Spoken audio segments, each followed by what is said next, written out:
బాధ్యతలు చేపట్టినప్పుడు కూడా అలాంటి పరిస్థితే పునరావృతమైంది. గత పాలకులు జీతాలు కూడా సకాలంలో చెల్లించలేని స్థాయికి రాష్ట్ర ఆర్థిక పరిస్థితిని దిగజార్చారు. రాష్ట్రంలో అన్ని అభివృద్ధి కార్యకలాపాలు నిలిచిపోవడంతో రాష్ట్ర ఆర్థిక వ్యవస్థ కుప్పకూలింది. ఇలాంటి పరిస్థితుల్లో బడ్జెట్ ప్రవేశపెట్టడం క్లిష్టతరమైంది. కౌటిల్యుడు అర్థశాస్త్రంలో చెప్పినట్టు సామాన్యుల సంతోషమే రాజు సంతోషం, వారి సంక్షేమమే ఆయన సంక్షేమం. రాజు తన వ్యక్తిగత ప్రయోజనాలు సంక్షేమం గురించి ఎన్నడూ ఆలోచించకూడదు. ప్రజల ఆనందంలోనే తన ఆనందాన్ని పొందడానికి ఎల్లప్పుడూ ప్రయత్నించాలి.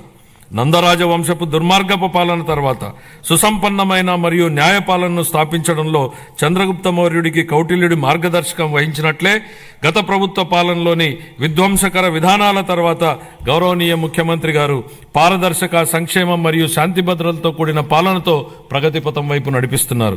మన రాష్ట్ర పునర్నిర్మాణం కోసం ముఖ్యమంత్రి గారు నిరంతరం శ్రమిస్తున్నారు.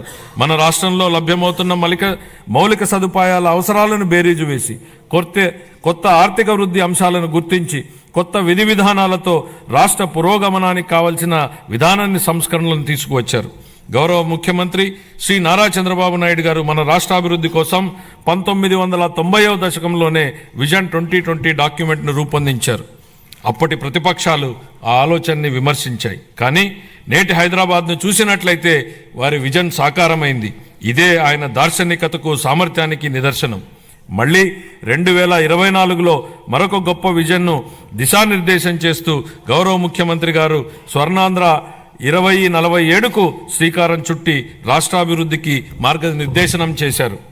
15% పైగా రాష్ట్ర స్థూల దేశీయ ఉత్పత్తి వృద్ధి రేటును స్థిరంగా సాధించడం, తలసరి ఆదాయాన్ని పెంచడం, పేదరికాన్ని రూపుమాపడం ద్వారా అభివృద్ధి ఫలాలను అత్యంత అణగారిన వర్గాలకు అందించడమే దీని లక్ష్యం. మా ప్రభుత్వం స్వర్ణాంధ్ర 2047 దిశగా పనులను మొదలుపెట్టింది. ఇందులో భాగంగా పాత విధానాల్లోని లోపాలను సరిచేస్తూ నూతన ఇసుక విధానం, ఎక్సైజ్ విధానం, ఆంధ్రప్రదేశ్ పారిశ్రామిక అభివృద్ధి విధానం లాంటి ఎన్నో విధానాలను తీసుకొచ్చింది. అప్పులు చేయడమే తప్ప అప్పులు తీర్చడాన్ని మరిచిన గత ప్రభుత్వం తప్పుడు విధానాలను సరిచేస్తున్నాం. ప్రభుత్వం కాంట్రాక్టర్లను బ్లాక్ లిస్టులో పెట్టడం చూశాం. కానీ గత పాలకుల విధానాల వల్ల ఆంధ్రప్రదేశ్ ప్రభుత్వాన్నే కాంట్రాక్టర్లు బ్లాక్ లిస్టులో పెట్టి పనులు చేయడానికి ముందుకు రాని పరిస్థితి ఏర్పడింది. ఈ పరిస్థితి నుంచి రాష్ట్రాన్ని తప్పించాం. 24 నుండి రాష్ట్ర ఆర్థిక వ్యవహారాలను సమర్థవంతంగా నిర్వహించడం ద్వారా రాష్ట్ర ప్రభుత్వాన్ని గాడిలో పెడుతున్న విధి విధానాలను ముచ్చుకు కొన్ని తెలియజేస్తున్నాను. జూన్ 12, 2020 నాటికి ఉన్న 23,556 కోట్ల రూపాయలను, వేల కోట్ల రూపాయల బకాయిలను చెల్లించాం. అధ్యక్ష, గత ప్రభుత్వం 93 కేంద్ర ప్రాయోజిత పథకాలను నిలిపివేసింది. 9,371 కోట్ల రూపాయల బకాయిలను చెల్లించడం ద్వారా 74 పథకాలను మా ప్రభుత్వం పునః ప్రారంభించింది. దీనివల్ల కేంద్రం ప్రభుత్వం నుంచి మన రాష్ట్రానికి మరిన్ని నిధులు అందాయి. నీటిపారుదల, రహదారులు మరియు ఇతర పనులకు సంబంధించి 12,735 కోట్ల రూపాయల బకాయిలను చెల్లించడం వల్ల రాష్ట్ర ఆర్థికాభివృద్ధి పునరుత్తేజితమైంది. పంచాయతీలు మరియు మున్సిపాలిటీలను బలోపేతం చేయడానికి 2,793 కోట్ల రూపాయల ఆర్థిక సంఘం నిధులను మా ప్రభుత్వం చెల్లించింది. ఎన్టీఆర్ భరోసా, ఎన్టీఆర్ వైద్య సేవ మరియు దీపం 2.0 పథకాలకు 31,613 వేల కోట్ల రూపాయల్ని మా ప్రభుత్వం విడుదల చేసింది. మన రాష్ట్ర అభివృద్ధికి ఎన్డీఏ కట్టుబడి ఉంది. గౌరవ ప్రధానమంత్రి శ్రీ నరేంద్ర మోడీ గారి సహకారంతో పోలవరం నీటిపారుదల ప్రాజెక్టు మరియు అమరావతి రాజధాని ప్రాజెక్టులను మా ప్రభుత్వం మళ్లీ పట్టాలెక్కించగలిగింది. 23-24 ఆర్థిక సంవత్సరంలో మూలధన పెట్టుబడుల కోసం కేంద్ర ప్రభుత్వాలు రాష్ట్రాలకు అందించే ప్రత్యేక సహాయంలో అయిన ఖర్చు కేవలం 4,090 కోట్ల రూపాయలు మాత్రమే. 24-25 ఆర్థిక సంవత్సరంలో మన రాష్ట్రానికి గణనీయంగా 7,200 కోట్ల రూపాయల మేర కేటాయింపులు పెరిగాయని గౌరవ సభకు తెలియజేయడానికి ఎంతో సంతోషిస్తున్నాను. మార్చి 31, 2025 నాటికి ఈ కేటాయింపులు మరింత పెరిగే అవకాశం ఉంది. మా ప్రభుత్వం పాలనా పగ్గాలు చేపట్టాక రాష్ట్ర ఆర్థిక వృద్ధి మళ్లీ గాడిలో పడింది. 24-25 ఆర్థిక సంవత్సరం మొదటి ముందస్తు అంచనాల ప్రకారం రాష్ట్ర స్థూల దేశీయ ఉత్పత్తి 12.94% వృద్ధి చెందింది. అన్ని ముఖ్యమైన రంగాలు మరింత బలం పుంజుకున్నాయి. వీటిలో వ్యవసాయం మరియు అనుబంధ రంగాలు 15.86%, పరిశ్రమలు 6.7% వృద్ధిని సాధించగా సేవల రంగం 11.7% వృద్ధిని సాధించగలిగాయి. జూన్ 2024 నుంచి అతి తక్కువ సమయంలోనే మా ప్రభుత్వం మేనిఫెస్టోలో ఇచ్చిన ఈ కింది ప్రధాన హామీలను నెరవేర్చింది. ఎన్టీఆర్ భరోసా పెన్షన్లను నెలకు 4,000 రూపాయలకు పెంచడం జరిగింది. పేదల కోసం 204 అన్నా క్యాంటీన్లను ఏర్పాటు చేయడం జరిగింది. దీపం పథకం ద్వారా ఉచిత సిలిండర్లను ఇవ్వడం జరుగుతోంది. అర్చకులు, ఇమాంలు మరియు మౌజన్లకు గౌరవ వేతనం పెంచడం జరిగింది. 16,347 ఉపాధ్యాయుల నియామక ప్రక్రియకు మా ప్రభుత్వం శ్రీకారం చుట్టింది. అధ్యక్ష, చేసే ప్రతి పనిని ప్రజల ఆమోదంతో చేయాలనేది చంద్రబాబు గారి ఆలోచన. నేడు, రేపు మరియు మర్నాడు ప్రజలను ఒప్పించి ముందుకు సాగాలి. ప్రజాస్వామ్యంలో ఇది నిరంతర ప్రక్రియ. We have to convince people today, tomorrow and day after tomorrow continuously in democracy అనేది ముఖ్యమంత్రి గారు పదే పదే చెప్తుంటారు. బడ్జెట్ అనేది కేవలం కేటాయింపులు మాత్రమే కాదు, ప్రజల ఆశలు, ఆకాంక్షలు, అభివృద్ధి, సంక్షేమం, ఉన్న వనరులతో వీటిని సమతూకం చేయడమే బడ్జెట్ ప్రక్రియ. దీన్ని గత ప్రభుత్వం పూర్తిగా గాలికి వదిలేసింది. దీంతో ఆర్థిక వ్యవస్థ క్లిష్టతరంగా మారింది. దీన్ని సరిదిద్దే దిశగా 24-25 ఆర్థిక సంవత్సరపు మన బడ్జెట్ రాష్ట్ర దిద్దుబాటుకు పునాది వేసింది. ఇప్పుడు మా ప్రభుత్వం ప్రతి రూపాయిని లెక్కించి, ప్రతి శాఖతోనూ లోతుగా చర్చించి, ప్రతి అవసరాన్ని గుర్తించి, వారి భవిష్యత్ సవాళ్లను విశ్లేషించి 25-26 బడ్జెట్ను రూపొందించాం. అధ్యక్ష, గౌరవ ముఖ్యమంత్రి శ్రీ నారా చంద్రబాబు నాయుడు గారి సూచనలకు అనుగుణంగా శాఖల వారి కేటాయింపులను గౌరవ సభ ముందు ప్రతిపాదిస్తున్నాను. వ్యవసాయం మరియు అనుబంధ రంగాలు. ప్రముఖ వ్యవసాయ శాస్త్రవేత్త డాక్టర్ ఎంఎస్ స్వామినాథన్ గారి మాటలు నాకు గుర్తుకొస్తున్నాయి. వ్యవసాయం గాడి తప్పితే మరేదీ సక్రమంగా సాగడానికి అవకాశం ఉండదు. మన రాష్ట్ర వ్యవసాయ రంగం 62% జనాభాకు ఆసరాగా ఉంటూ మన ఆర్థిక వ్యవస్థకు వెన్నెముకగా నిలుస్తోందన్నది వాస్తవం. వ్యవసాయ రంగం ఎంతో ప్రాముఖ్యతను కలిగి ఉన్నప్పటికీ ఈ రంగానికి సంబంధించి అనేక కీలక పథకాలను అమలు చేయడంలో గత ప్రభుత్వం పూర్తిగా విఫలమైంది. వివిధ వ్యవసాయ పథకాల కింద చెల్లించవలసిన 5,510 కోట్ల రూపాయల బకాయిలను గత ప్రభుత్వం చెల్లించలేదు. వీటిలో 693 కోట్ల రూపాయల బకాయిలను మా ప్రభుత్వం చెల్లించింది. రాష్ట్రీయ కృషి వికాస్ యోజన కింద చేపట్టే డ్రిప్ ఇరిగేషన్ పథకాన్ని గత కొన్ని సంవత్సరాలుగా అమలు చేయలేదు. అసలు డ్రిప్ ఇరిగేషన్ ప్రాజెక్టుకున్న ప్రాధాన్యత గత పాలకులకు ఏం తెలుసు అధ్యక్ష? డ్రిప్ ఇరిగేషన్ అనేది ఈ దేశంలో లేని రోజుల్లో దాని ప్రాధాన్యతను గుర్తించిన నాయకుడిని చూశాం. దేశమంతటా డ్రిప్ ఇరిగేషన్ ఉన్న ఈ రోజుల్లో దాన్ని నిర్లక్ష్యం చేసిన గత పాలకుడిని చూశాం. ఈ సందర్భంగా డ్రిప్ ఇరిగేషన్ ఈ దేశంలోకి తొలి అడుగు ఎలా పెట్టిందనేది ఈ తరానికి తెలియజెప్పాల్సింది అధ్యక్ష. డ్రిప్ ఇరిగేషన్ గురించి ఎవరూ ఆలోచన చేయని 90వ దశకంలో ఇజ్రాయెల్ టెక్నాలజీని రాష్ట్రానికి తేవాలన్నారు చంద్రబాబు నాయుడు గారు. అధ్యయనానికి ఇజ్రాయెల్కి వెళ్లిన కమిటీలో నేను సభ్యుడిగా ఉన్నాను అధ్యక్ష. 3 IAS అధికారులను నన్ను సభ్యుడిగా ఆ కమిటీలో నియమించారు. నాటి ఉమ్మడి రాష్ట్ర ముఖ్యమంత్రి చంద్రబాబు గారి సూచనల మేరకు దాన్ని అధ్యయనం చేసి అందించిన నివేదిక ఆధారంగా దేశంలోనే తొలిసారిగా ఉమ్మడి రాష్ట్రంలో డ్రిప్ ఇరిగేషన్ పైలట్ ప్రాజెక్టు ప్రారంభించారు. దీనిపై నాటి కాంగ్రెస్ పార్టీ అవహేళన చేసింది. ఆ తర్వాత డ్రిప్ ఇరిగేషన్ పై జాతీయ స్థాయిలో వేసిన టాస్క్ ఫోర్స్ కు ఆయనే నేతృత్వం వహించారు. ఇవాళ డ్రిప్ లేని రాష్ట్రం లేదు, డ్రిప్ లేని పొలం లేదు. What Chandrababu Naidu thinks today the nation thinks tomorrow అనడానికి ఇంతకన్నా ఏ నిదర్శనం కావాలని అడుగుతున్నా అధ్యక్ష. ఇలాంటి డ్రిప్ ఇరిగేషన్ ను గత ప్రభుత్వం పూర్తిగా నిర్లక్ష్యం చేసింది. కేంద్ర ప్రభుత్వం డ్రిప్ ఇరిగేషన్ పథకం కోసం విడుదల చేసిన 616 కోట్ల రూపాయలను దారి మళ్లించింది. మా ప్రభుత్వం ఏర్పడిన తర్వాత డ్రిప్ ఇరిగేషన్ కోసం 176 కోట్లను విడుదల చేసి అదనంగా 85,000 హెక్టార్లను డ్రిప్ ఇరిగేషన్ కింద తీసుకురావడానికి మా ప్రభుత్వం అనుమతులిచ్చింది. జీవితంలో ఒక్కసారైనా డాక్టర్, లాయర్, పోలీసు మరియు బోధకుడు అవసరమని చెప్తా ఉంటారు. కానీ రైతు ప్రతిరోజు అవసరం, 3 పూటల అవసరం. కాబట్టి అలాంటి అన్నదాతకు ప్రగాఢ కృతజ్ఞత భావంతో మేం మరో సూపర్ 6 హామీని నెరవేర్చడానికి సిద్ధమవుతున్నామని తెలియజేయడానికి ఎంతో సంతోషంగా ఉంది. ఎన్ని ఆర్థిక ఇబ్బందులున్నా అన్నదాత సుఖీభావ పథకం కింద ప్రతి రైతుకు ఏటా 20,000 రూపాయల అందించేలా కేటాయింపులు చెప్పామనడానికి గర్విస్తున్నాం అధ్యక్ష. మా ప్రభుత్వం వ్యవసాయ రంగానికి ఊతమిచ్చేందుకు రాష్ట్ర వ్యాప్తంగా 21.87 లక్షల వ్యవసాయ పంపు సెట్లకు 9 గంటల ఉచిత విద్యుత్తుని సరఫరా చేస్తోంది. చేపల వేట నిషేధ కాలంలో మత్స్యకారులకు అందించే ఆర్థిక సహాయాన్ని 10,000 రూపాయల నుండి 20,000 రూపాయలకు రెట్టింపు చేస్తామనే మేనిఫెస్టోలోని మరొక హామీని నెరవేర్చడానికి తగిన కేటాయింపులు చేశామని సంతోషంగా ప్రకటిస్తున్నాం. 25-26 ఆర్థిక సంవత్సరానికి వ్యవసాయం మరియు అనుబంధ రంగాలకు 13,487 కోట్ల రూపాయల కేటాయింపును ప్రతిపాదిస్తున్నాను. పౌర సరఫరాల శాఖ కాలే కడుపుకు పట్టెడన్నం పెట్టడమే మా సిద్ధాంతం అని చెప్పిన శ్రీ నందమూరి తారక రామారావు గారు దాన్ని నిజం చేసే దిశగా 94లో సంవత్సరంలో 2 రూపాయలకే కిలో బియ్యం పథకం ప్రవేశపెట్టారు. దేశం మొత్తం ఈ నమూనానే అనుకరించింది. మన రాష్ట్రంలో ప్రారంభమైన ఈ పథకం 3 దశాబ్దాల తర్వాత జాతీయ ఆహార భద్రతా చట్టం 2013 రూపకల్పనకు ఆధారమైంది.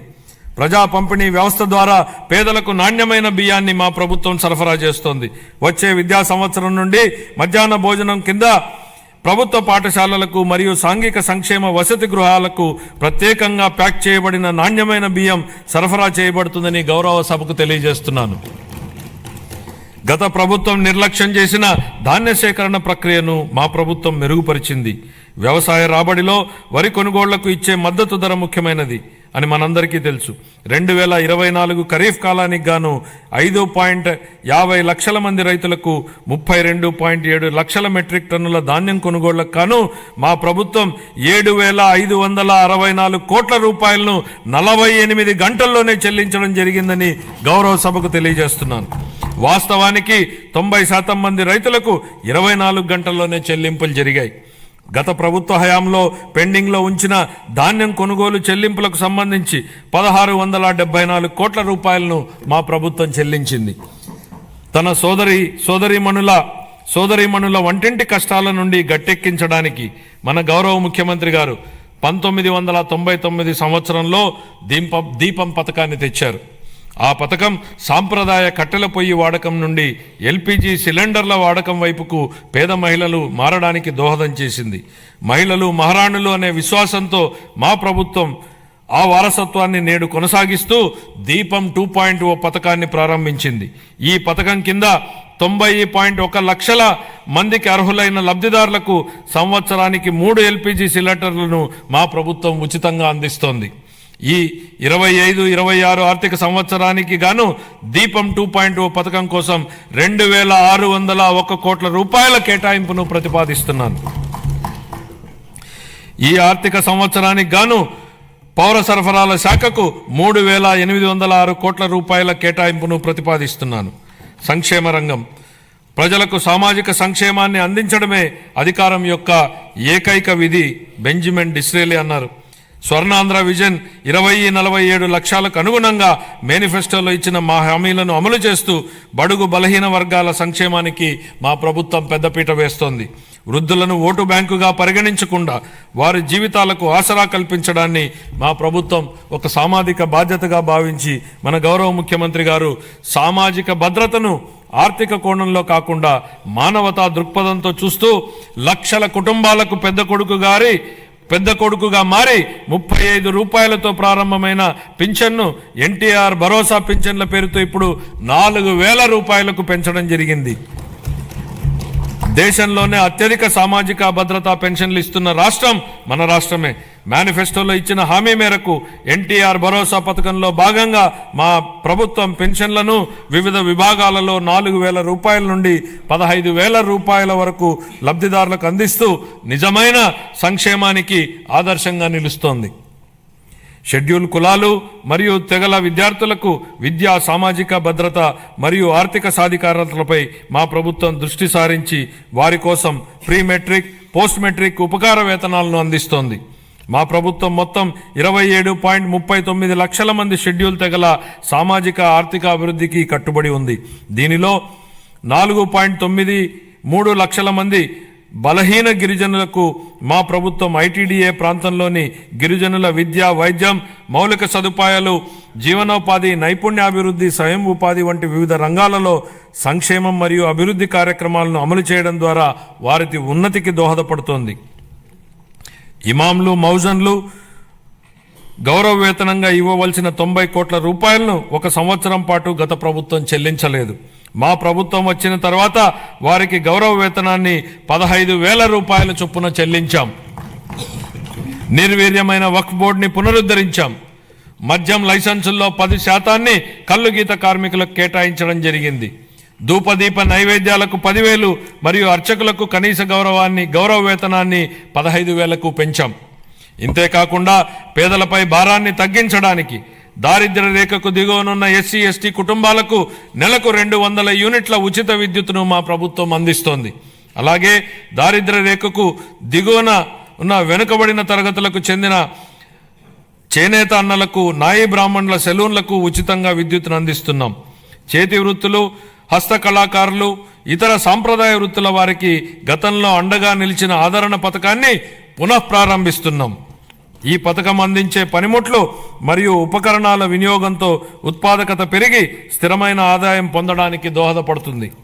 25-26 ఆర్థిక సంవత్సరానికి షెడ్యూల్ కులాల సంక్షేమం కోసం 20,281 కోట్ల రూపాయలను, షెడ్యూల్ తెగల సంక్షేమం కోసం 8,159 కోట్ల రూపాయలు, వెనుకబడిన వర్గాల సంక్షేమం కోసం 47,456 కోట్ల రూపాయలను, అల్పసంఖ్యాక వర్గాల సంక్షేమం కోసం 5,434 కోట్ల రూపాయల కేటాయింపును ప్రతిపాదిస్తున్నాను.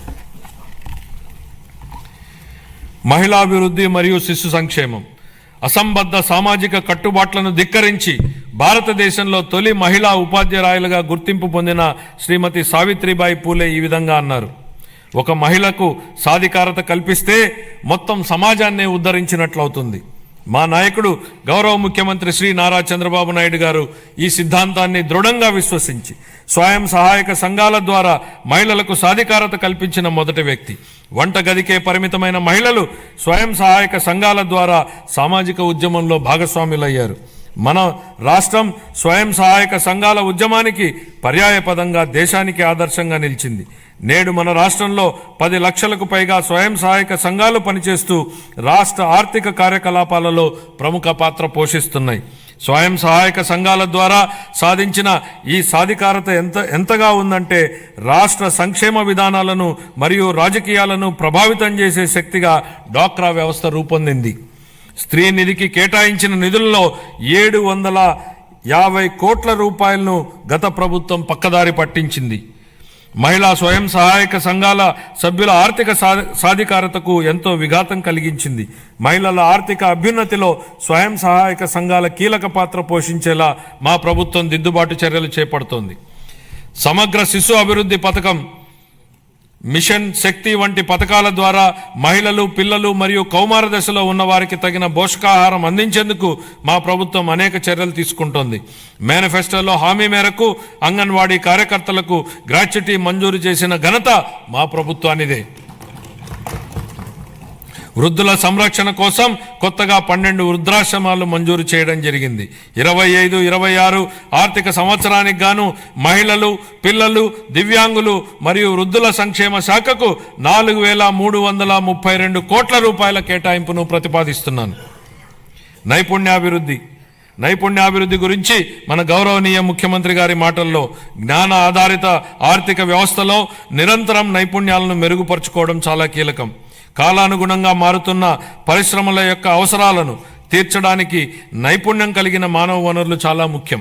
మా ప్రభుత్వం శ్రామిక జనాభా నైపుణ్యాలను అంచనా వేసి అభివృద్ధి చెందుతున్న పరిశ్రమల అవసరాలకు అనుగుణంగా వారిని తయారు చేసే దిశగా నైపుణ్య గణన జరుపుతోంది.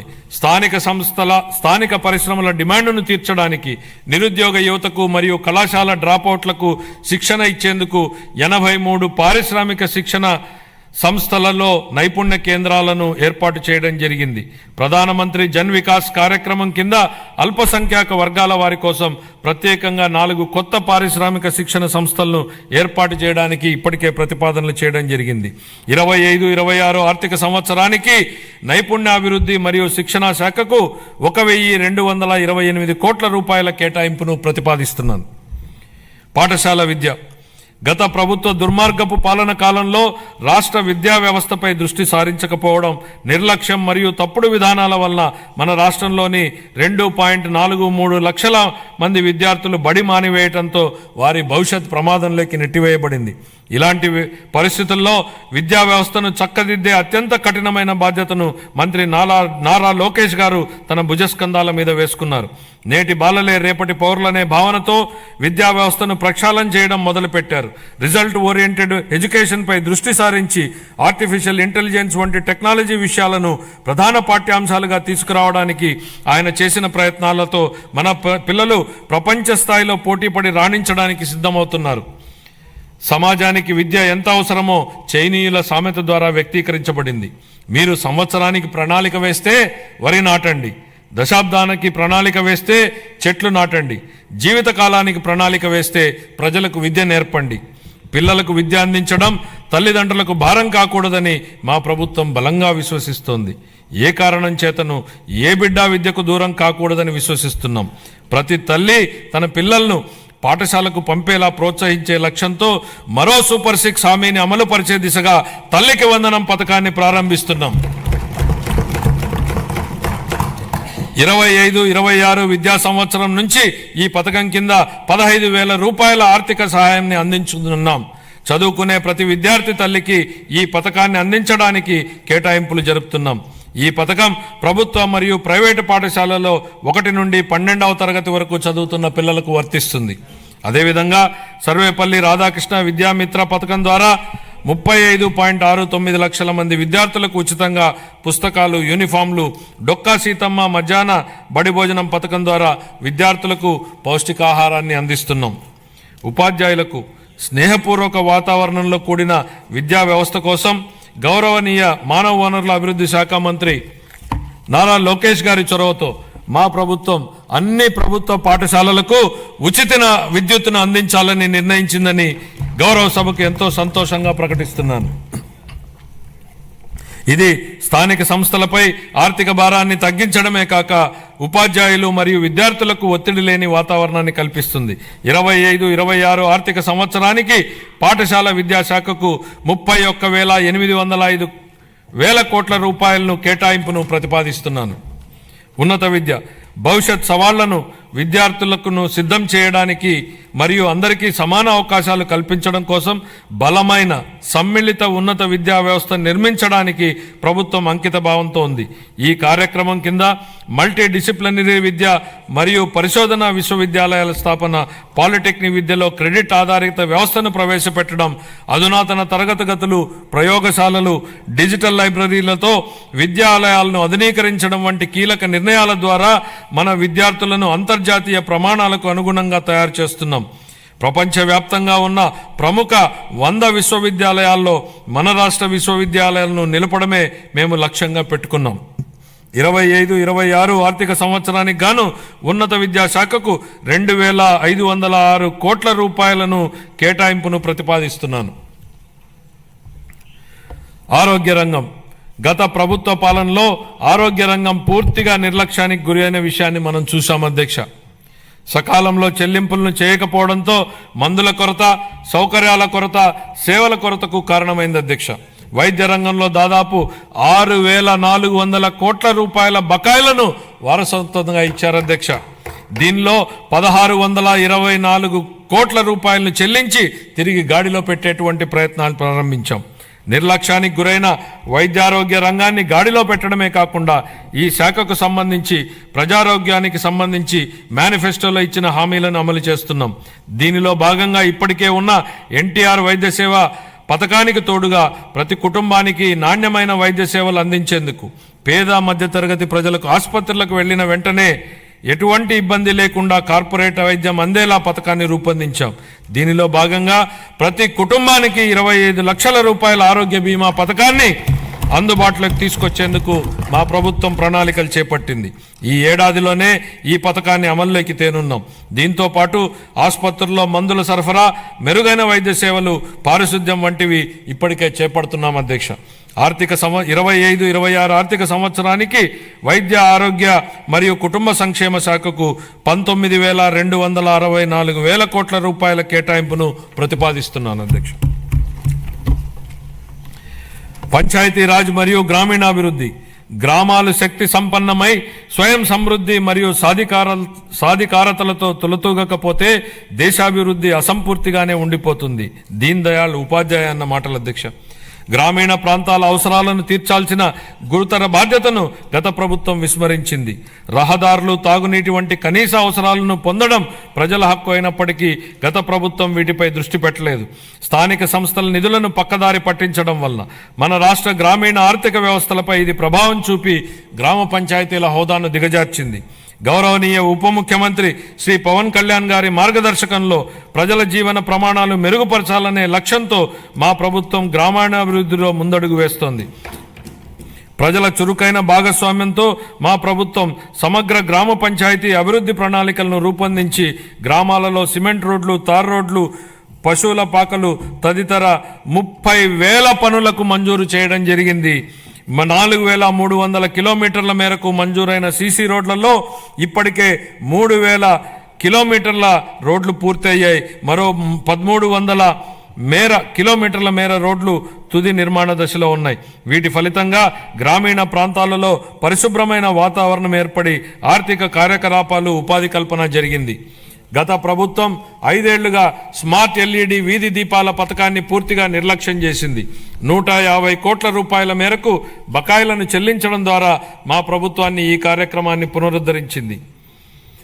కేంద్ర ప్రభుత్వం జల్ జీవన్ మిషన్ను ఆగస్టు 15, 2019లో ప్రారంభించినప్పటి నుండి 2024-25 వరకు 13,499 కోట్ల రూపాయలను కేంద్ర ప్రభుత్వం కేటాయించినప్పటికీ గత ప్రభుత్వం మన రాష్ట్రాన్ని సకాలంలో విడుదల చేయకపోవడం వలన కేవలం 2,255 కోట్ల రూపాయలను మాత్రమే వినియోగించుకోగలిగింది.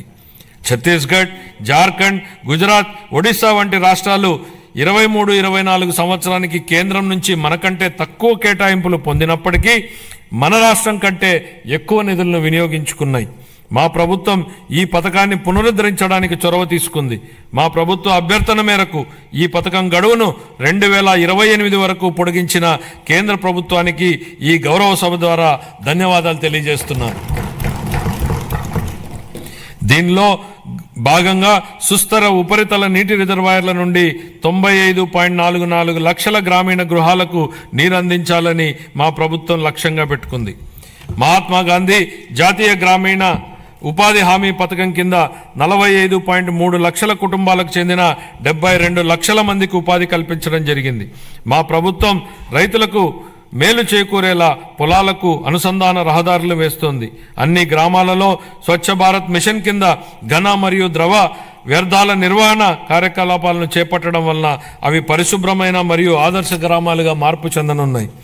గ్రామీణ ప్రాంతాల్లో మౌలిక వసతులు, రోడ్ల నిర్మాణం విషయంలో గత ప్రభుత్వాల నిర్లక్ష్యాల వలన భయంకరమైన భరింపశక్యంగాని వారసత్వం మా ప్రభుత్వానికి వచ్చింది అధ్యక్ష. పల్లెల్లో ఎక్కడ చూసినా గుంతలమైన రోడ్లే కనిపించాయి. వంతెనలు లేక కనెక్టివిటీ లేని గ్రామాలకు అనుసంధానం ఏర్పడుతున్న ఈ రోజుల్లో రోడ్లు సరిగా లేక గ్రామాలకు అనుసంధానం లేని పరిస్థితి గత ప్రభుత్వంలో ఏర్పడింది. ప్రధానమంత్రి గ్రామీణ సడక్ యోజన, ఆంధ్రప్రదేశ్ గ్రామీణ రహదారుల అనుసంధాన మరియు ప్రాజెక్టు మరియు జాతీయ వ్యవసాయ మరియు గ్రామీణాభివృద్ధి బ్యాంకు నిధుల కింద ఈ రోడ్లను అభివృద్ధి చేసే ప్రయత్నాలను ప్రారంభించాం.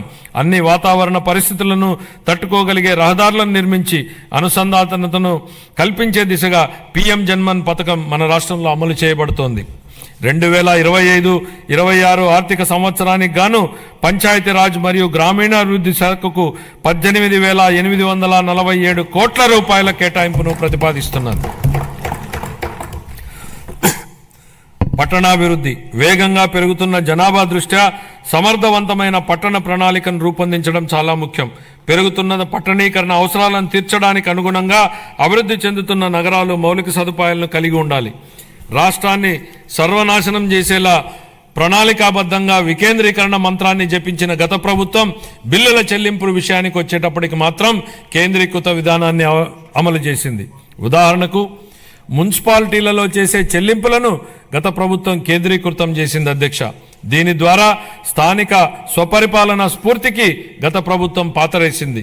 మారుమూల మున్సిపాలిటీలో ఓ చిన్న మురుగునీటి కాలువ నిర్మాణానికి సంబంధించిన బిల్లులు సైతం రాష్ట్ర సచివాలయంలోని ఆర్థిక శాఖ కార్యదర్శి చెల్లింపులు జరిపే విధానాన్ని అమలు చేసింది.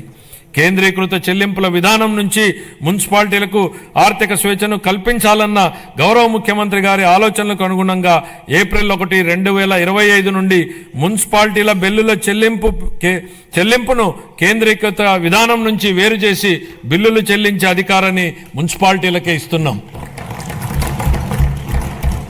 స్థానిక సంస్థలకు ఆర్థిక స్వేచ్ఛను కల్పించడం, వాటి పనితీరు మెరుగుపరచడానికి ఇదొక విప్లవాత్మక నిర్ణయం. ప్రజా రాజధాని అమరావతి. అసంబద్ధ రాష్ట్ర విభజన కారణంగా రాజధానిని కోల్పోయిన మన రాష్ట్రానికి అమరావతిని ప్రజా రాజధానిగా ఏర్పాటు చేసుకున్నాం. దీనికి ఆనాడు ఆమోదం తెలిపి అధికారంలోనికి రాగానే మాట మార్చారు. మాట మార్చడమే కాకుండా అమరావతి విధ్వంసానికి నడం బిగించారు. నాటి ప్రభుత్వ అరాచక విధానాలపై అమరావతి రైతులు పోరుబాటును ఎంచుకోవడం, తమని తాను కాపాడుకుంటూ ఈ రాష్ట్ర రాజధానిని కూడా కాపాడుకునేలా అమరావతి రైతులు చేసిన పోరాటాన్ని ఈ సందర్భంగా గుర్తు చేస్తున్నా అధ్యక్ష. తిరిగి రాష్ట్ర ప్రజల ఆకాంక్షలకు అనుగుణంగా రాజధాని పనులను పెద్ద ఎత్తున చేపట్టేందుకు సిద్ధంగా ఉన్నామని చెప్పడానికి సంతోషిస్తున్నాను అధ్యక్ష. రాజధాని అనేది ఓ ప్రాంతం కోసం కాదు, రాష్ట్ర అభివృద్ధి కోసం దోహదం చేసే గ్రోత్ ఇంజన్గా అమరావతిని తీర్చిదిద్దాలనేదే మా ప్రభుత్వ లక్ష్యం. మహారాష్ట్ర అభివృద్ధికి ముంబై ఎంత కీలకమో, తెలంగాణ అభివృద్ధికి హైదరాబాద్ ఎంత ముఖ్యమో, మన రాష్ట్ర ఆర్థిక వ్యవస్థను ముందుకు తీసుకెళ్లడానికి అమరావతి నిర్మాణం కూడా అంతే అవసరం.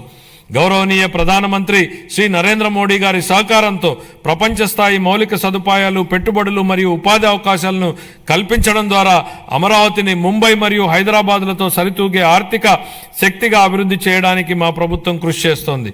అమరావతిని విధ్వంసం చేసేందుకు నాటి పాలకులు చెప్పిన మాటలను ఈ సందర్భంగా గుర్తు చేయాలనుకుంటున్నా అధ్యక్ష. రాజధాని నిర్మాణం కోసం అంత డబ్బులు ఇవ్వలేం కాబట్టే 3 రాజధానులు ఏర్పాటు అన్నారు.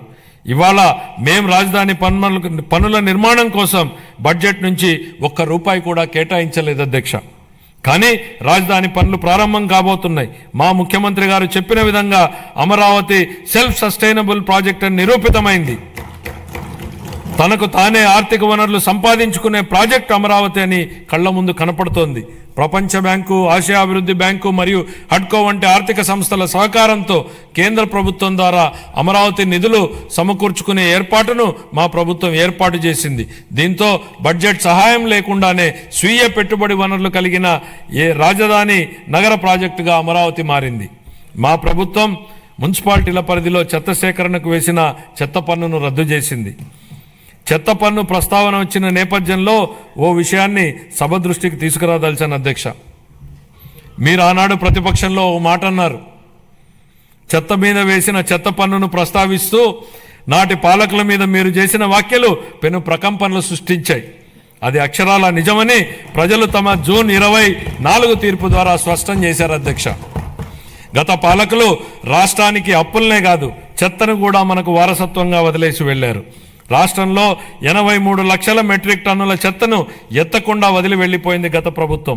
కూటమి ప్రభుత్వం చెత్త పన్నుని రద్దు చేయడమే కాకుండా మళ్లీ స్వచ్ఛాంధ్ర దిశగా పనిచేస్తోంది అధ్యక్ష. పట్టణ పేదలకు రాయితీపై ఆహారాన్ని అందించే 204 అన్నా క్యాంటీన్లను ఇప్పటికే ప్రారంభించడం జరిగింది. 25-26 ఆర్థిక సంవత్సరానికి పురపాలక మరియు పట్టణాభివృద్ధి శాఖకు 13,862 వేల కోట్ల రూపాయలను కేటాయింపును ప్రతిపాదిస్తున్నాను అధ్యక్ష. గృహ నిర్మాణ పథకాల కింద 4,737 కోట్ల రూపాయలను గత ప్రభుత్వం చెల్లించకపోవడం వల్ల 4 లక్షల మంది లబ్ధిదారులు నష్టపోయారు. గృహ నిర్మాణానికి షెడ్యూల్డ్ కులాల వారికి అదనంగా 50,000 రూపాయలు, మరియు షెడ్యూల్ తెగల వారికి అదనంగా 75,000 రూపాయలు ఆర్థిక సహాయం అందించాలని మా ప్రభుత్వం నిర్ణయించింది. మేనిఫెస్టోలో ఇచ్చిన హామీల మేరకు మా ప్రభుత్వం గత 7 నెలల్లో అసంపూర్తిగా ఉన్న 1,15,000 బలహీన వర్గాలకు చెందిన వారి ఇళ్లను పూర్తి చేయడం జరిగింది. ప్రస్తుతం కొనసాగుతున్న ప్రధానమంత్రి ఆవాస్ యోజన పథకాల కింద 26 మార్చి నాటికి 7 లక్షలకు పైగా ఇళ్లను పూర్తి చేయాలని మా ప్రభుత్వం ప్రతిపాదిస్తోంది. అలాగే జూన్ 25 నాటికి 2 లక్షల ఇళ్లను ఆంధ్రప్రదేశ్ టౌన్షిప్ మరియు ఇన్ఫ్రాస్ట్రక్చర్ కార్పొరేషన్ ఏపీ టిడ్కో ద్వారా అందించనున్నాం. 25-26 ఆర్థిక సంవత్సరానికి గాను గృహ నిర్మాణ శాఖకు 6,318 కోట్ల రూపాయల కేటాయింపును ప్రతిపాదిస్తున్నాను. జలవనరులు కరువు రహిత ఆంధ్రప్రదేశ్ దిశగా ఈ భూమిపై ఏదైనా అద్భుతం ఉందంటే అది నీరే అన్న లోరెన్ ఐస్లీ అమెరికన్ ఆంథ్రోపాలజిస్ట్ మాటలు గుర్తు చేసుకుంటున్నాం అధ్యక్ష. ఈ మాట నీటి ప్రాధాన్యతను వివరిస్తుంది అధ్యక్ష. సాగునీటి రంగాన్ని గత ప్రభుత్వం పూర్తిగా నిర్లక్ష్యం చేసింది. ఈ రంగాన్ని విధ్వంసం చేసింది. నీటి కోసం ఎదురు చూసే రాయలసీమ ఉత్తరాంధ్ర రైతులను నట్టేట ముంచింది. జీవనాడి లాంటి పోలవరం ప్రాజెక్టు మొదలుకుని పల్లెల్లో పిల్ల కాలువల నిర్వహణను కూడా సరిగ్గా పట్టించుకోకుండా వదిలేసింది. నిర్లక్ష్యం వల్ల గత ప్రభుత్వం హయాంలో కొట్టుకుపోయిన డ్యాంలన్నీ చూశాం. వాటి వైపు కన్నెత్తి చూడని పాలకుల్ని చూశాం. మరోవైపు తుంగభద్ర డ్యాంలో గేట్లు కొట్టుకుపోతే తెల్లారక ముందే పొరుగు రాష్ట్రానికి పరుగులు పెట్టించిన నేటి పాలకుడిని చూస్తున్నాం. ఇది మాకున్నటువంటి చిత్తశుద్ధి. గరిష్ట స్థాయిలో 10,000 కోట్ల రూపాయలకు పైగా బిల్లుల బకాయిలు ఉండడంతో అన్ని సాగునీటి ప్రాజెక్టుల పురోగతి కుంటుపడింది. తమ కక్ష సాధింపు రాజకీయాలలో భాగంగా గత ప్రభుత్వం దీర్ఘకాలంగా నిలిపివేసిన నీరు చెట్టు బిల్లులు సైతం ఇందులో ఉన్నాయి. 4,600 కోట్ల రూపాయల బకాయిలను చెల్లించి మా ప్రభుత్వం నిలిచిపోయిన ప్రాజెక్టులను పునరుద్ధరించింది. మిగిలిన బిల్లులను కూడా త్వరలోనే చెల్లించనున్నాం. పోలవరం ప్రాజెక్టు ప్రస్తుత మరియు భావితరాల ప్రజలకు జీవితాలను మెరుగుపరుస్తుందని, అలాగే రాయలసీమ ప్రాంతం మరియు ఉత్తర కోస్తా జిల్లాల భవిష్యత్తును మారుస్తుందని మా ప్రభుత్వం బలంగా విశ్వసిస్తోంది. భవిష్యత్తును తీర్చిదిద్ది వ్యవసాయాన్ని పరిరక్షించి మన రాష్ట్రాన్ని నీటి భద్రత గల కరువు రహిత రాష్ట్రంగా మార్చే శక్తి ఈ ప్రాజెక్టుకు ఉంది. మా ప్రభుత్వం ఈ ప్రాజెక్టు మొదటి దశకు గాను కేంద్ర ప్రభుత్వం నుండి 12,157 కోట్ల రూపాయలను పొందగలిగింది. ఇప్పటికి 73% పురోగతిని సాధించిన ఈ ప్రాజెక్టు 2027 నాటికి పూర్తి కానుంది. గోదావరి జలాలు ఏటా 2,000 టీఎంసీల నీరు సముద్ర పాలవుతున్న పరిస్థితి ఓవైపు, నీరు లేక ఎడారిగా మారుతున్న రాయలసీమ ప్రాంతం మరోవైపు. వృధాగవుతున్న నీటిని సద్వినియోగం చేసుకుంటూ ఆంధ్రప్రదేశ్ను కరువు రహిత రాష్ట్రంగా మారుస్తూ రైతుల జీవితాలలో వెలుగు నింపే దిశగా బృహత్తరమైన పోలవరం బనకచెర్ల నదుల అనుసంధాన ప్రాజెక్టును మన గౌరవ ముఖ్యమంత్రి గారు శ్రీకారం చుట్టారు. దీనికోసం ప్రణాళికలు రూపొందించే ప్రక్రియ ప్రారంభమైంది. ఈ బృహత్తరమైన ప్రాజెక్టుకు అవసరమయ్యే 1,000 కోట్ల రూపాయలను సమకూర్చుకోవడానికి ఉన్న అన్ని అవకాశాలను గౌరవ ముఖ్యమంత్రి గారు అన్వేషిస్తున్నారు. దీనిలో భాగంగా గోదావరి నది నుండి 2,000 టీఎంసీల వరద నీటిని మళ్లించడం ద్వారా ఈ ప్రాజెక్టు సాకారం కావాలని, చంద్రబాబు గారి కలలు నిజమవ్వాలని మనం అందరం కోరుకుందాం. పెండింగ్ బిల్లుల చెల్లింపుతో పాటు సుపరిపాలన అందించడం వలన పలు ప్రాజెక్టుల పురోగతి మళ్లీ పట్టాలెక్కింది. వీటిలో హంద్రీనీవా సుజల స్రవంతి ప్రాజెక్టు వెడల్పు చేసే పనులు ఇప్పటికే ప్రారంభమయ్యాయి. పూల సుబ్బయ్య వెలుగొండ ప్రాజెక్టు, చింతలపూడి ఎత్తిపోతల పథకం స్టేజ్ 2లోని బొడ్డేపల్లి రాజగోపాలరావు వంశధార ఫేజ్ 2 పనులు వివిధ దశల్లో ఉన్నాయి. 25-26 ఆర్థిక సంవత్సరానికి జలవనరుల శాఖకు 18,019 కోట్ల రూపాయల కేటాయింపును ప్రతిపాదిస్తున్నాను. పరిశ్రమలు మరియు వాణిజ్యం. గత ప్రభుత్వ ఉదాసీన వైఖరి మరియు అసంబద్ధ విధానాల వలన పరిశ్రమలు మూతపడడంతో ప్రజలు ఉద్యోగాలు కోల్పోయి అనేక కుటుంబాలు ఆర్థికంగా చితికిపోయాయి. రాష్ట్రం నుంచి అనేక పరిశ్రమలు తరిమివేయబడడంతో వ్యాపార వర్గాల్లో భయాందోళనలు నెలకొన్నాయి. స్కూళ్లలో డ్రాప్అవుట్స్ గురించి మనం వింటూ ఉంటాం అధ్యక్ష. కానీ గత ప్రభుత్వంలో స్కూళ్లలో విద్యార్థులు డ్రాప్అవుట్ సహజంగానే పెరిగాయి. ఇవే కాకుండా పరిశ్రమలు డ్రాప్అవుట్ అయ్యాయి. రాష్ట్రం నుంచి ఉద్యోగాలు డ్రాప్అవుట్ అయ్యాయి. పేదలకు ఉపాధి డ్రాప్అవుట్ అయింది. ఇన్ని రంగాలలో డ్రాప్అవుట్లు కావడానికి మూలకారమైన గత ప్రభుత్వ పాలకులు ఇప్పుడు ఓటమి భయంతో సభకు రాకుండా అసెంబ్లీ నుంచి కూడా డ్రాప్అవుట్ అయ్యారు. వాళ్ళు ప్రజా జీవితం నుంచి శాశ్వతంగా డ్రాప్ అయ్యే రోజులు అతి త్వరలోనే ఉన్నాయి అధ్యక్ష. అనేక పరిశ్రమలు, ఎంఎస్ఎంఈలు, ఎస్సీ మరియు ఎస్టీ వర్గాలకు చెందిన వ్యాపారవేత్తలకు ప్రోత్సాహాల కోసం ఇవ్వాల్సిన 11,000 కోట్ల రూపాయల పైగా బకాయిలను గత ప్రభుత్వం నిలిపేసింది. వీటిలో 377.73 కోట్ల రూపాయల బకాయిలను మా ప్రభుత్వం ఇప్పటికే చెల్లించింది. ఒకప్పుడు వ్యాపారాన్ని ఈజ్ ఆఫ్ డూయింగ్ బిజినెస్ గురించి మాట్లాడుకున్నాం. ఇప్పుడు మన గౌరవ ముఖ్యమంత్రి గారు స్పీడ్ ఆఫ్ డూయింగ్ బిజినెస్ పై దృష్టి సారించారు. ప్రతి ఇంటికి ఒక ఐటీ ఉద్యోగి ఉండాలని అప్పట్లో మేము కృషి చేశాం. నేడు ఇంకొక అడుగు ముందుకేసి ప్రతి కుటుంబానికి వ్యాపారవేత్త ఉండాలనే లక్ష్యంతో ముందుకెళ్తున్నాం. ఓర్వకల్లు, కొప్పర్తి అనే 2 పారిశ్రామిక వాడలకు ఆర్థిక సహాయం అందించి అభివృద్ధి చేసేందుకు కేంద్ర ప్రభుత్వం ఆమోదం తెలిపింది. పారిశ్రామిక కారిడార్ అభివృద్ధి పథకం కింద మూలపేట, దొనకొండ, చిలమత్తూరు మరియు కుప్పం అనే 4 కొత్త పారిశ్రామిక వాడలను ఎంపిక చేయడం జరిగింది. పారిశ్రామిక వృద్ధిని వేగవంతం చేయడానికి మరియు దృఢమైన పెట్టుబడి వ్యవస్థను నెలకొల్పడానికి మా ప్రభుత్వం ముందు చూపుతో కూడిన అనేక విధానపరమైన కార్యక్రమాలను ఆవిష్కరించింది. 4 లక్షల మందికి ఉద్యోగ అవకాశాలు కల్పించే దిశగా ప్రధాన పెట్టుబడిదారులైన NTPC, green energy limited, Arcelor Mittal steel company, NHPC, BPCL, Reliance industries, LG electronics, TCS, Tata power, Greenko group, Hero future energies, Ecoren ఎనర్జీల నుండి మా ప్రభుత్వం 6.3 లక్షల కోట్ల రూపాయల పెట్టుబడి హామీలను సాధించగలిగింది. ఈ సందర్భంగా పెట్టుబడుల సాధనలో శ్రీ నారా లోకేష్ గారి గురించి ప్రత్యేకంగా చెప్పాలి అధ్యక్ష. ఆర్సిలర్ మిట్టల్ స్టీల్ కంపెనీ రాష్ట్రానికి వచ్చేలా చేయడంలో ఆయనదే కీలక పాత్ర. అలాగే ప్రతిష్టాత్మక సంస్థలకు చెందిన డేటా సెంటర్లను రాష్ట్రానికి వచ్చేలా చేసే విషయమై లోకేష్ గారు దృష్టి పెట్టారు. 25-26 ఆర్థిక సంవత్సరానికి గాను పరిశ్రమలు మరియు వాణిజ్య శాఖకు 3,156 కోట్ల రూపాయలను కేటాయింపును ప్రతిపాదిస్తున్నాను.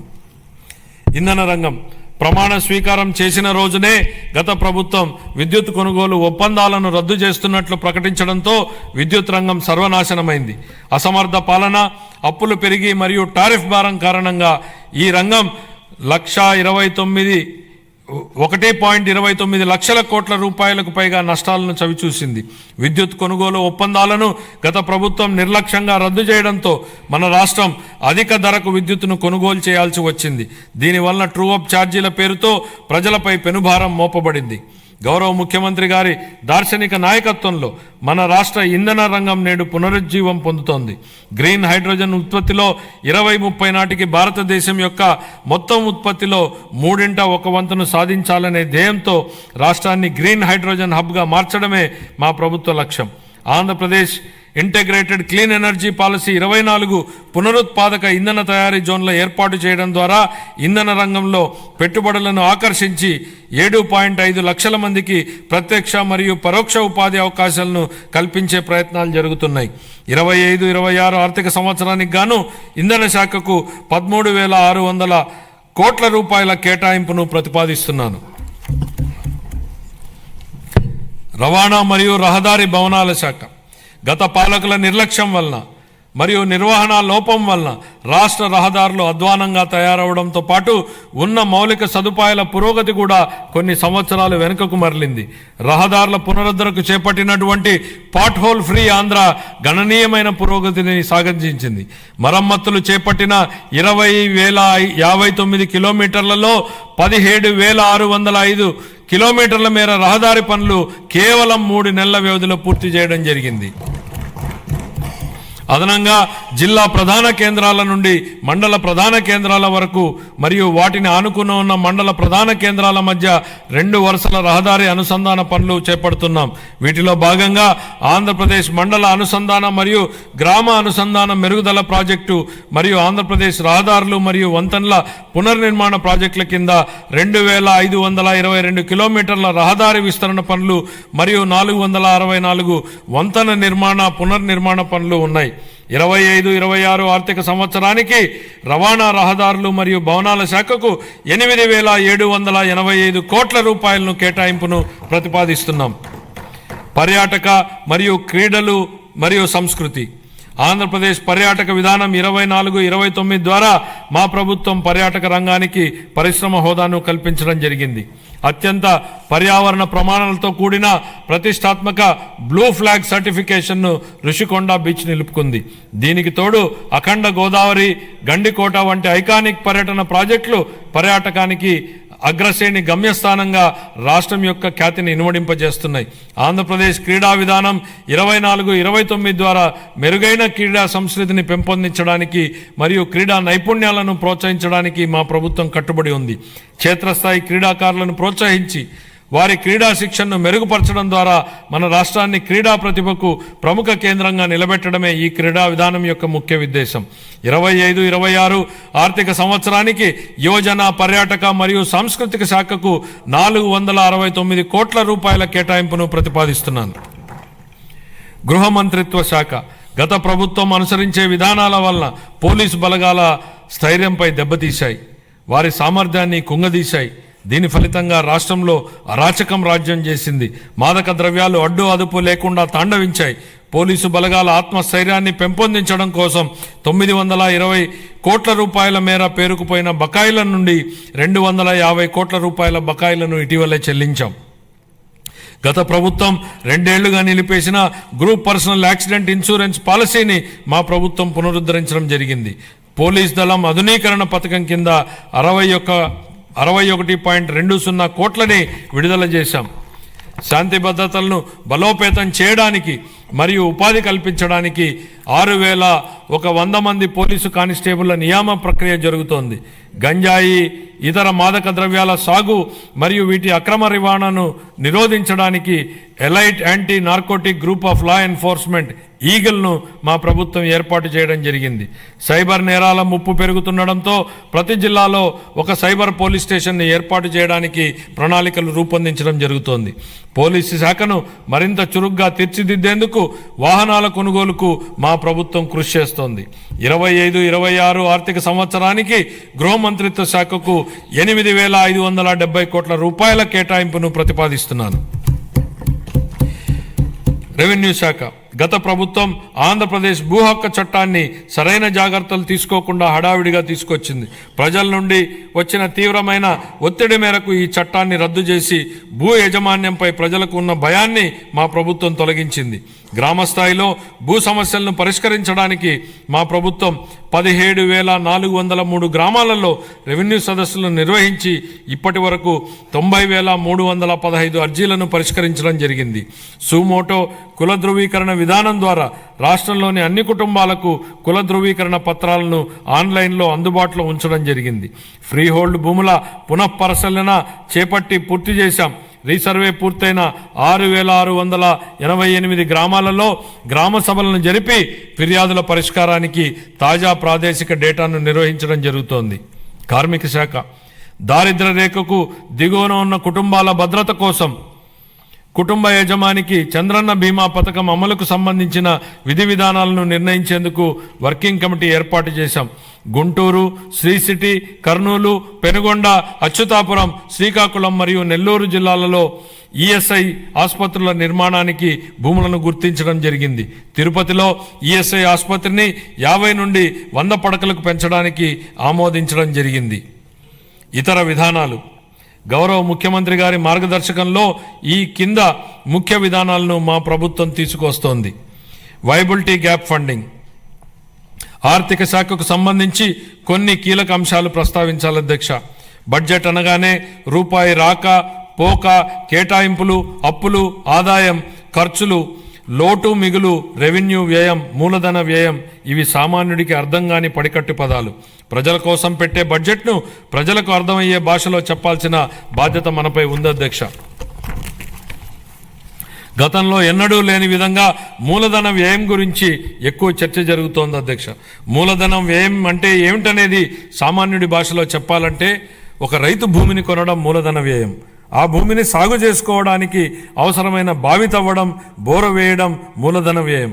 ఇలా ఆ రైతు పెట్టిన ఆ మూలధన వ్యయం వలన అతని పొలంలో పంటలు పండుతాయి, ఆదాయం వస్తుంది. అలాగే ప్రభుత్వానికి మూలధన వ్యయం ఉంటుంది. సాగునీటి ప్రాజెక్టులు, మౌలిక సదుపాయాల వంటి వాటిపై ఖర్చు చేస్తే అవి తిరిగి ఆదాయాన్ని కల్పిస్తాయి. ఇదే నిజమైన మూలధన వ్యయం లక్ష్యం. ఒక ఉదాహరణ అధ్యక్ష, 1600 కోట్ల రూపాయలను ఖర్చు పెట్టి కట్టిన పట్టిసీమ ప్రాజెక్టు ఈ రాష్ట్ర రైతాంగానికి 5 ఏళ్లలో 44,000 కోట్ల రూపాయలను సంపాదించే అవకాశాన్ని కల్పించింది. ఇది నిజమైన మూలధన వ్యయం, ప్రజలకు ఉపయోగపడే మూలధన వ్యయం. అందుకే మా ప్రభుత్వం దీనికి ఎక్కువ ప్రాధాన్యతనిస్తోంది. 100 కోట్లతో సముద్ర తీరాన ప్యాలెస్లు కట్టుకోవడం, సర్వే రాళ్లపై బొమ్మలకే 650 కోట్ల రూపాయలు తగలేయడం ప్రజలకు ఉపయోగపడే మూలధన వ్యయం కాదు. ఇలాంటివి క్యాపిటల్ ఎక్స్పెండిచర్లా కనిపించే పర్సనల్ ఎక్స్పెండిచర్. ఇది గత ప్రభుత్వ నిర్వాహకం. హంద్రీనీవా లాంటి ప్రాజెక్టులపై మా ప్రభుత్వం డబ్బులు ఖర్చు పెట్టడం మూలధన వ్యయం. ఇది నాటి పాలకులు ఖర్చు పెట్టిన విధానానికి, నేటి పాలకులు ఖర్చు పెడుతున్న విధానానికి ఉన్న వ్యత్యాసం. అదే రూపాయిని ఎవరు ఎలా ఖర్చు పెడుతున్నారనడానికి ఇదే ఉదాహరణ. తక్కువ ఆదాయ వనరులున్న ప్రస్తుత పరిస్థితుల్లో పెద్ద క్యాపిటల్ ఎక్స్పెండిచర్ ప్రాజెక్టులు చేపట్టడానికి వచ్చే ఇబ్బందులను అధిగమించడానికి ప్రణాళికలు రూపొందించాం. ప్రైవేట్ పబ్లిక్ భాగస్వామ్యంతో కొత్త అభివృద్ధి పనులు చేపట్టేందుకు ప్రోత్సాహకంగా ప్రాజెక్టు వ్యయంలో 20% వరకు వైబిలిటీ గ్యాప్ ఫండింగ్ కోసం ఓ వినూత్న పథకాన్ని ప్రవేశపెడుతున్నామని ప్రకటిస్తున్నాం. దీనికోసం 2,000 కోట్ల రూపాయల కార్పస్ ఫండ్ను ప్రతిపాదిస్తున్నాం. Real time governance. గత ప్రభుత్వ హయాంలో పారదర్శక మరియు పాలనా సౌలభ్యం కొరబడ్డాయి. గూగుల్, టీసీఎస్, మెటా తదితర సంస్థలతో మా ప్రభుత్వం అవగాహన ఒప్పందాలు కుదుర్చుకుంది. ఆరోగ్య సంరక్షణతో పాటు వివిధ రంగాలలో కృత్రిమ మేధస్సు వినియోగాన్ని వేగవంతం చేయడానికి గూగుల్ సంస్థతో కుదుర్చుకున్న అవగాహన ఒప్పందం రాష్ట్రంలో స్టార్టప్ వ్యవస్థకు మద్దతునిస్తుంది. మెటాతో కుదుర్చుకున్న అవగాహన ఒప్పందం ద్వారా 159 సేవలతో వాట్సాప్ గవర్నెన్స్ను ప్రారంభించడం జరిగింది. వాట్సాప్ గవర్నెన్స్తో వీలైనన్ని ఎక్కువ పౌర సేవలను అనుసంధానం చేసేందుకు మా ప్రభుత్వం ప్రయత్నిస్తోంది. మరో ముఖ్యమైన విషయం అధ్యక్ష, తెలుగు భాషాభివృద్ధి. ఆంధ్ర భోజుడుగా ప్రస్తుతించబడినటువంటి శ్రీకృష్ణదేవరాయల వారి అమూల్యమైన పలుకుల్ని గుర్తు చేసుకుందాం. తెలుగుదేలయన్న దేశంబు తెలుగేను, తెలుగు వల్లభుండ తెలుగుకొండ, ఎల్ల నృపులు గొలవ ఎరుగవే బాసాడి, దేశ భాషలందు తెలుగు లెస్స. గౌరవనీయులైన ముఖ్యమంత్రి గారి మార్గదర్శకంలో వచ్చే ఆర్థిక సంవత్సరంలో వినూత్న ఆలోచనలతో మా ప్రభుత్వం ముందుకు అడుగేస్తుంది. శతాబ్దాల నాటి గొప్ప సాహితీ సాంప్రదాయాన్ని కలిగిన ప్రాచీన తెలుగు భాష ఒకటి. భారతీయ సంస్కృతి, సాహిత్యం మరియు కళలకు తమ రచనల ద్వారా పలువురు తెలుగు కవులు, రచయితలు మరియు పండితులు చేసిన సేవ ఎలాంటిది. మన రాష్ట్ర సంస్కృతి వారసత్వాన్ని కాపాడటంలో మరియు ప్రచారం చేయడంలో తెలుగు భాషకున్న ప్రాముఖ్యతను మా ప్రభుత్వం గుర్తించింది. తెలుగు భాష అభివృద్ధి మరియు ప్రచారం కోసం 10 కోట్ల రూపాయల కేటాయింపును ప్రతిపాదిస్తున్నాను. నవోదయం. అక్రమ మద్యం ఉత్పత్తిని నిర్మూలించడం కోసం 2016 సంవత్సరంలో అమలుపరచబడినటువంటి నవోదయం కార్యక్రమం విజయవంతమైంది.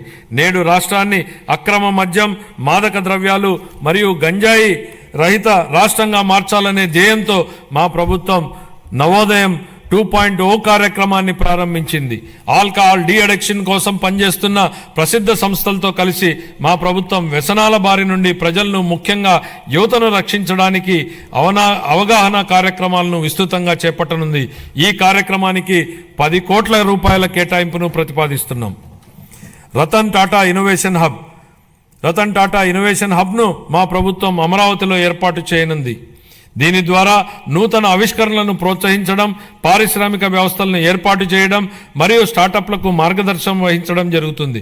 ఈ హబ్ మరో 5 జోనల్ కేంద్రాలతో అనుసంధానించబడుతుంది. ప్రతి కేంద్రానికి ఒక ప్రముఖ వ్యాపార సమూహం మద్దతు లభించడం వల్ల అభివృద్ధి చెందుతున్న రంగాల్లో సాంకేతికత మరియు నైపుణ్యాభివృద్ధి సులభతరం కానున్నాయి. కాలుష్య రహిత ఆంధ్ర.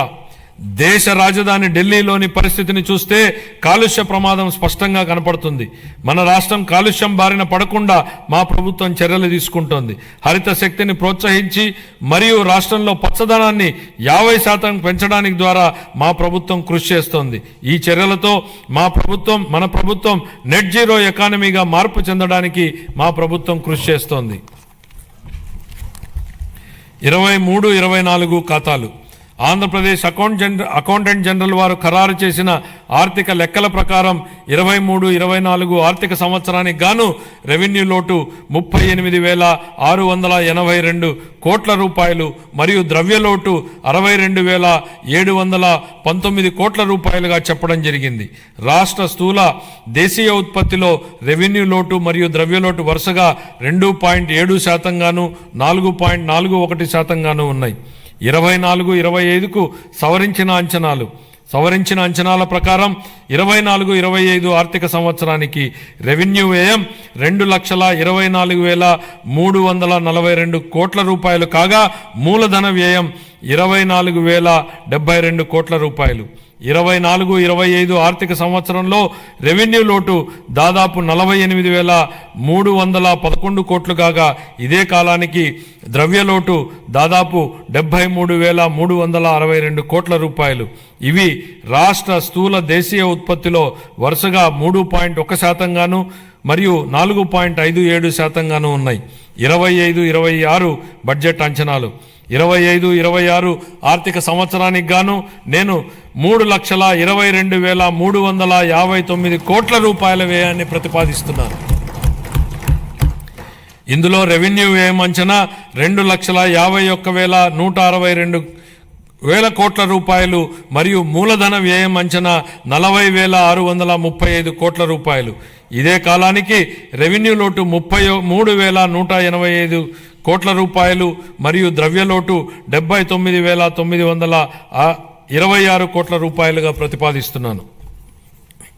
రాష్ట్ర స్థూల దేశీయ ఉత్పత్తిలో రెవెన్యూ లోటు 1.82% గాను ద్రవ్యలోటు 4.3% గాను ఉండవచ్చు. ముగింపు. గౌరవనీయ ముఖ్యమంత్రి శ్రీ నారా చంద్రబాబు నాయుడు గారి నాయకత్వంలో మన రాష్ట్రం ఆరోగ్యవంతమైన, సుసంపన్నమైన మరియు సంతోషకరమైన సమాజ నిర్మాణ దిశగా నూతన శకానికి నాంది పలుకుతోంది.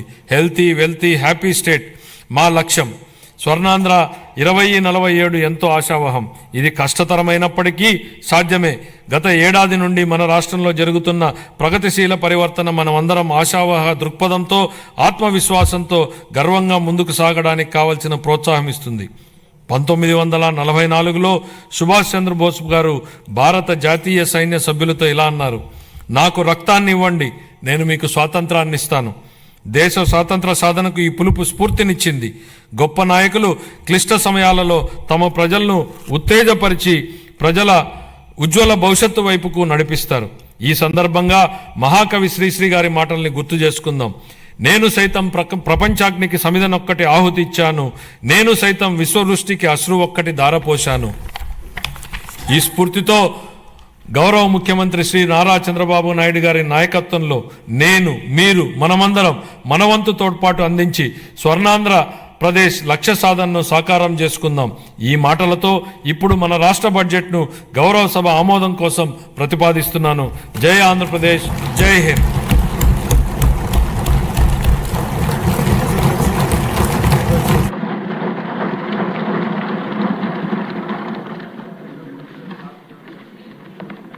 థ్యాంక్ యూ ఫైనాన్స్ మినిస్టర్ గారు. విత్ ఇన్ టైం లోడ్ చేశారు. అందరికీ మనమండి 2 minutes. ఈరోజు ఈ బడ్జెట్ గురించి మీరంతా విన్నారు. ఇక్కడ ఎక్కువ మంది కొత్త సభ్యులు ఉన్నారు కాబట్టి 2 సూచనలు ఏంటంటే, దీని మీద మీ అందరికీ పూర్తిగా అవగాహన రావాలి. ఈ కష్టకాలంలో నేను చాలా బడ్జెట్లు చూసాం, చాలామంది సీనియర్ నాయకులు ఉన్నారు, చాలా బడ్జెట్లు చూసాం.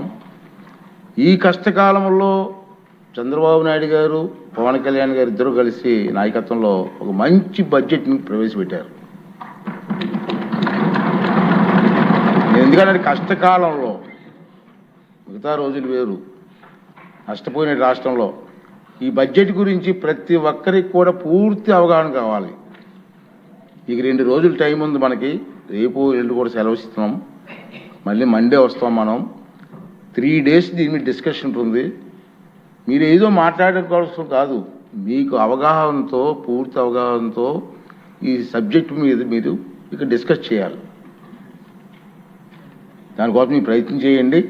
మనందరం కలిసి నష్టపోయిన రాష్ట్రాన్ని కాపాడడం కోసం ముఖ్యమంత్రి గారికి, ఉప ముఖ్యమంత్రి గారికి మన అందరం కూడా అండగా ఉండి ఈ రాష్ట్రాన్ని కాపాడుకోవాల్సిన బాధ్యత మన అందరి మీద ఉందని మాత్రం మర్చిపోవద్దు. బాగా చదవండి.